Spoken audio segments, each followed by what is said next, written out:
नमस्कार, one India Hindi में आपका स्वागत है। मैं हूं शिखा थोरिया।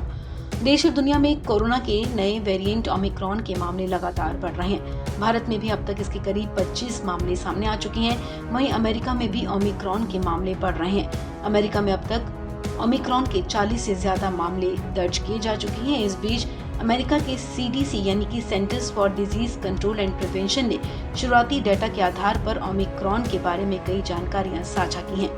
CDC प्रमुख के मुताबिक जितने भी लोगों में ओमिक्रॉन का संक्रमण पाया गया है, उनमें से 3/4 से ज्यादा लोगों को वैक्सीन की दोनों डोज लग चुकी हैं। हालांकि ये सभी लोग केवल मामूली रूप से बीमार थे।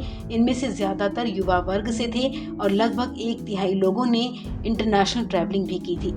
एसोसिएटेड प्रेस को दी इंटरव्यू में CDC की डायरेक्टर डॉक्टर रेशेल वालेंस्की ने कहा कि फिलहाल डेटा बहुत सीमित है और एजेंसी इस बारे में ज्यादा जानकारी जुटाने पर काम कर रही है। हाल ही में बूस्टर शॉट्स को मंजूरी दिए जाने पर वालेंस्की ने कहा, आमतौर पर हम जानते हैं कि वेरिएंट में जितने ज्यादा म्यूटेशन होंगे, आपको उतनी ज्यादा इम्यूनिटी की जरूरत होगी। उन्होंने कहा कि बीमारी के हल्के बेहद ही लक्षण हैं। अब तक ओमिक्रॉन के जितने भी मामले सामने हैं, उनमें सभी में कफ, सीने में जकड़न और थकान जैसे लक्षण देखने को मिले हैं। सिर्फ एक व्यक्ति को अस्पताल में भर्ती करवाने की जरूरत पड़ी है। वहीं उन्होंने ये भी कहा कि अभी तक ओमिक्रॉन से किसी भी शख्स की मौत दर्ज नहीं की गई है।